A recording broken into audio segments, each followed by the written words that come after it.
Ya, yang pertama hari ini kami berkoordinasi dengan pimpinan DPR, tetapi tidak hanya berkenaan dengan masalah kepemiluan ya.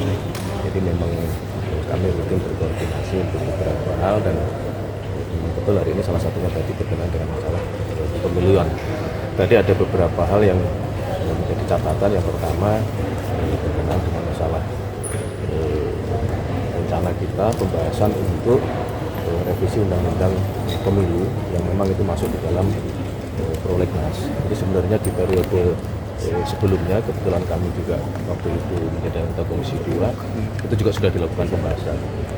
Yang kedua adalah salah satu poinnya adalah tentang pemilihan presiden yang memang tidak ada sama sekali, bahkan wacana pun tidak ada untuk melakukan perubahan sistem pemilihan presiden. Jadi misalnya dipilih oleh DPR, tidak dipilih langsung oleh rakyat, itu tidak.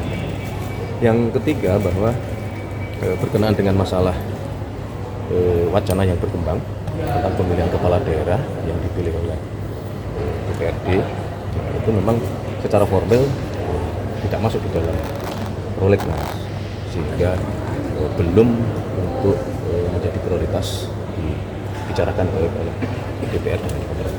Mas, tadi kan itu sebelumnya juga untuk pemilihan usulan pilkada oleh DPRD itu kan juga menjadi salah satu sorotan Pak Prabowo ya, mengingat soal termasuk soal biaya dan juga korupsi. Nah, apakah dengan hasil ini pembahasan terkait usulan tersebut juga akan mundur gitu Mas, atau seperti apa? Bukan mundur dong, ini kan pembahasan itu kan masing-masing partai.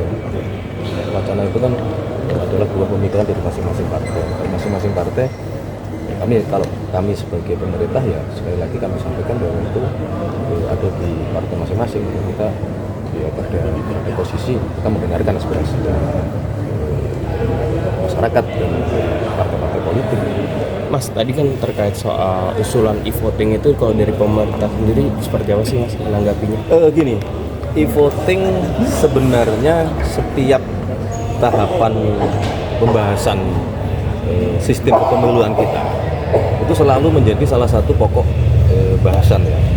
Baik e-vote, yang dimaksud dengan e-vote adalah tata cara masyarakat kita memilih, maupun elektronik dari sisi pasca pemilihannya, misalnya dari sisi e-reka yang selama pemilu kan itu juga selalu menjadi pembahasan ya, bagaimana kita memanfaatkan teknologi misalnya dengan digitalisasi, dengan elektronisasi, dengan teknologi untuk memangkas waktu rekap secara berjenjang mulai dari TPS, kemudian ke TPS, kemudian PPK, sampai ke KPUD, sampai ke KPU provinsi, sampai ke KPU pusat. Itu kan memang panjang waktunya. Jadi selalu setiap membahas kepemiluan itu menjadi salah satu yang selalu pasti dibahas.